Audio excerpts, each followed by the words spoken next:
Ya Adam, inilah daya baitun bi Bakkatal mubarakah allati tusawi arsyahada. Hai Adam, aku punya satu rumah Ka'bah di Bakkah yang aku berkahi.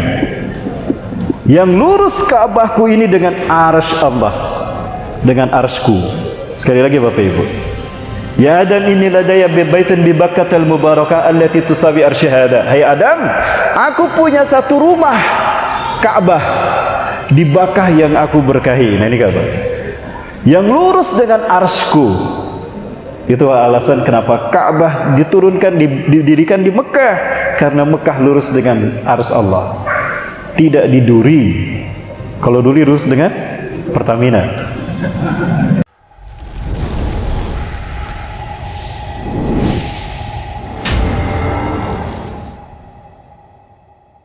Ketika Nabi Adam alaihissalam turun ke muka bumi, itu diturunkan fi makanin a'la fawqal ardi. Nabi Adam diturunkan di tempat tertinggi di muka bumi. Tempat tertinggi di muka bumi menurut para ulama ahli tarikh itu sepakat yaitu Himalaya, Hindustan. Tepatnya Mount Everest. Jadi Nabi Adam diturunkan di Himalaya, Siti Hawa diturunkan di Jazirah Arab, tepatnya di satu titik yang kemudian diberi nama Jiddah. Jiddah itu artinya nenek.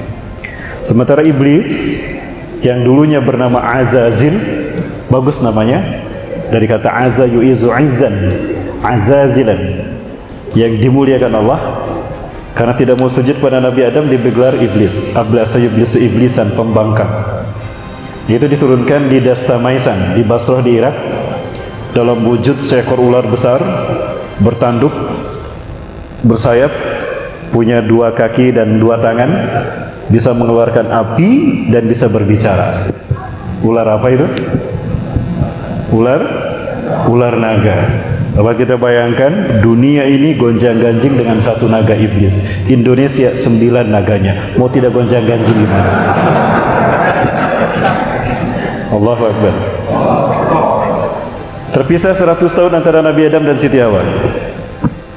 Perkiraan para ulama ahli tarikh, Nabi Adam diturunkan ke bumi dan Siti Hawa dan semuanya itu terjadi di tahun 5872 sebelum Masehi.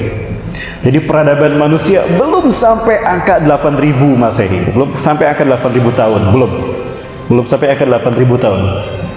Jadi tidak yakin saya dengan teori Pithecanthropus erectus, Homo sapiens dan Mojocatensis, tidak yakin. Jangan diajarkan sesuatu yang bohong kepada anak-anak kita. Ajarkan sejarah yang benar kepada anak-anak kita agar timbul rasa bangga menjadi umat Islam. Ya, sebagai fitrahnya. Setelah 100 tahun terpisah dengan Siti Hawa, terbayang Bapak Ibu, 100 tahun mau tidak galau gimana Bapak Ibu? Pak, siapa terpisah dari istri 100 tahun, Pak? Ini saya baru 2 minggu Bapak, menjelang 2 minggu saya terpisah dari istri, galonya stadium 5 Bapak Ibu. Level 5 saya dah galonya. Hampir-hampir melirik yang lain ini. Astagfirullahaladzim. Susah juga manusia ya. Terbayang Nabi Adam terpisah 100 tahun dengan Siti Hawa, merasakan bagaimana akibat dari perbuatan salah yang dilakukan oleh Nabi Adam. Itu juga sebagai tahzir, peringatan dan tahkim, hukuman dari Allah. Betapapun Nabi Adam pada dasarnya tahu kalau memang Allah telah menetapkan harus memetik buah pohon kayu tadi. Tapi intinya Allah kemudian ingin memuliakan Nabi Adam. Tugas pertama Nabi Adam alaihissalam itu diberikan setelah Nabi Adam 100 tahun berada di muka bumi. Ya. Tugas pertama waktu itu adalah, nah ini dia. Di dalam kitab Al-Isim Majalis karya Syekh Al-Thalabi rahimahullah menukilkan satu hadis qudsi di mana Allah berfirman kepada Nabi Adam alaihissalam, "Ya Adam, inilah daya baitun bi Bakkatal mubarakah allati tusawi arsyahada." Hai Adam, aku punya satu rumah Ka'bah di Bakkah yang aku berkahi. Yang lurus Ka'bahku ini dengan arsy Allah, dengan arsy-Ku. Sekali lagi Bapak Ibu.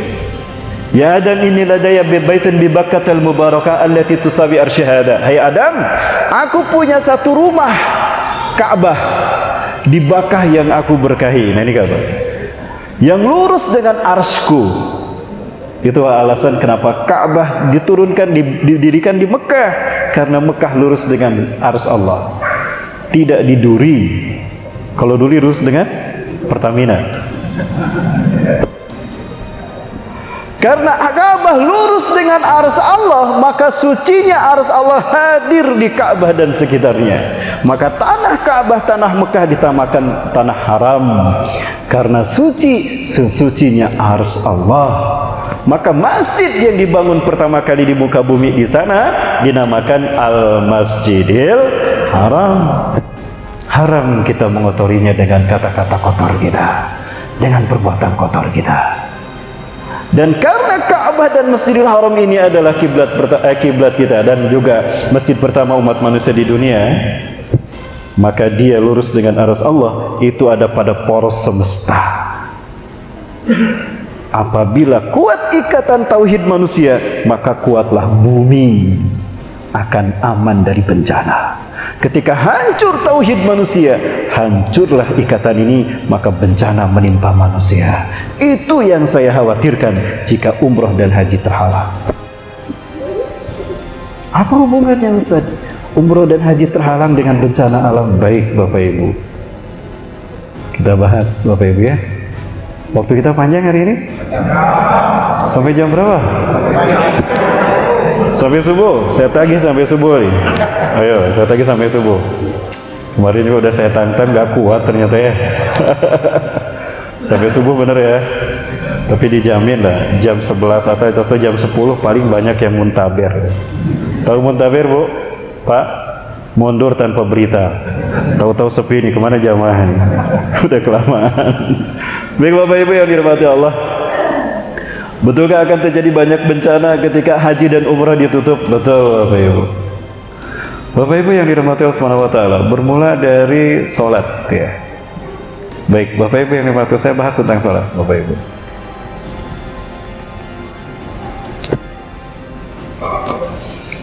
Pandemi COVID-19 membuat saya paham tentang hadis Rasulullah SAW dulu yang pernah saya baca. Ya, kalau tidak salah nasnya, muni'an nasu inna min asyratis sa'ah. Tanda dari kiamat telah dekat dan tanda dari kemunculan Imam Mahdi adalah muni'an nasu ayyahujjal baiti wa ya'tamir ilaih. Terhalangnya manusia melaksanakan ibadah haji dan umrah ke tanah suci. Itu isyarat kemunculan Imam Mahdi dan telah dekatnya umat Islam kepada kemenangan. Bagaimana umat Islam bisa terhalang melaksanakan haji dan umrah? Bukankah mayoritas di akhir zaman? Ya. Dulu saya tidak paham bagaimana bisa terjadi. Sekarang saya baru paham sekarang. Yaitu akibat pandemi COVID-19. Bapak Ibu yang dirahmati Allah Subhanahu wa taala, manusia adalah transmitter energi. Betulkah manusia transmitter energi? Betul. Jika kita menghancurkan tubuh kita menjadi partikel yang terkecil, maka kita akan mendapati atom menjadi partikel terkecil tubuh kita. Atom terdiri dari 3 unsur. Ada proton dan neutron yang membentuk nukleus inti atom, dan ada elektron yang selalu berputar. Selama kita hidup, elektron ini berputar berlawanan dengan arah jarum jam. Apa yang membuat elektron berputar melinti atom? Energi. Dan energi adalah ruh. Energi bersifat kekal, tidak bisa dimusnahkan. Yang terjadi adalah perubahan energi dari energi kalor menjadi energi kinetik atau mekanik, ya, energi panas menjadi energi gerak dan sebagainya. Bapak Ibu yang dirahmati Allah Subhanahu wa taala, itulah manusia.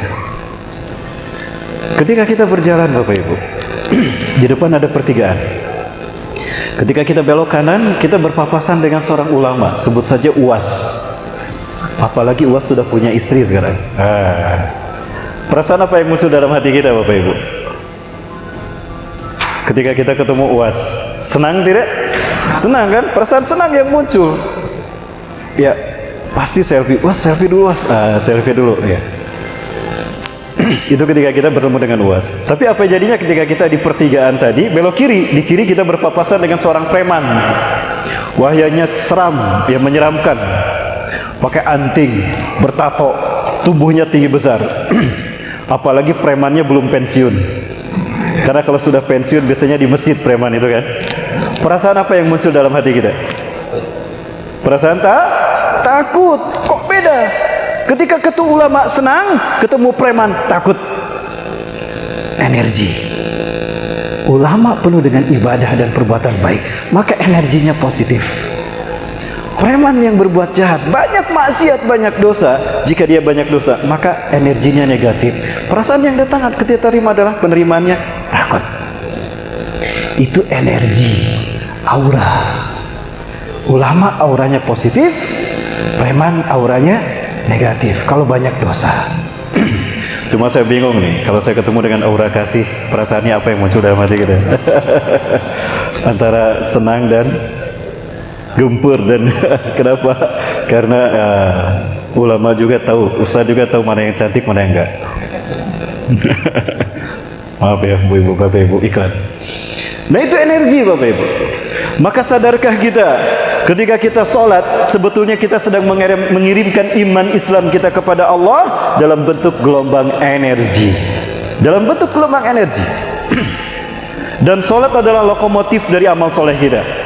Dia akan membawa serta semua amal soleh yang kita lakukan sebelum sholat.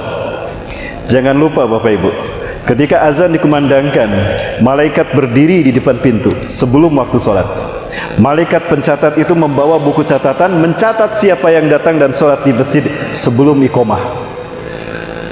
Orang yang datang pertama kali, dialah orang yang pertama kali dicatat di lembaran itu.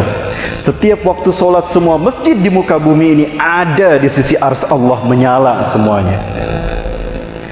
Dan di masjid itulah nanti akan terlihat nama orang-orang yang sholat berjamaah di sana. Ketika qomat dikumandangkan, malaikat itu pergi menutup catatan amalnya dan pergi malaikat itu. Maka yang masbuk tidak tertuliskan.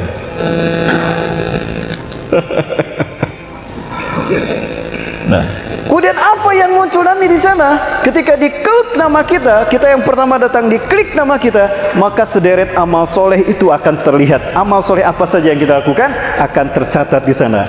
Berikut dibawa oleh pahala sholat tadi, oleh energi sholat kita. Ini energi. Persis seperti HP kita. Bukankah ketika kita sholat adalah kita sedang berhadapan dengan Allah? Bapak Ibu, saya yakin semua yang hadir di sini punya gadget, betul? Yang tidak punya HP ini silakan lapor kepada Pak DKM, cuma lapor aja. Dengan alat ini kita bisa berkomunikasi dengan siapapun yang ada di ujung dunia, betul? Selama ada sinyal. Ada kabel tidak yang menghubungkan? Tidak ada. Itu gelombang energi, gelombang suara. Bagaimana dahsyat pula jika kita berkomunikasi dengan Allah. Gerakan sholat dan zikir yang kita ucapkan, itulah bahasa yang kita gunakan. Kuota dan sinyal yang nyambung dengan Allah. Tauhid yang ada dalam diri kita, chip yang ada dalam diri kita, karena kita diciptakan dalam keadaan Islam.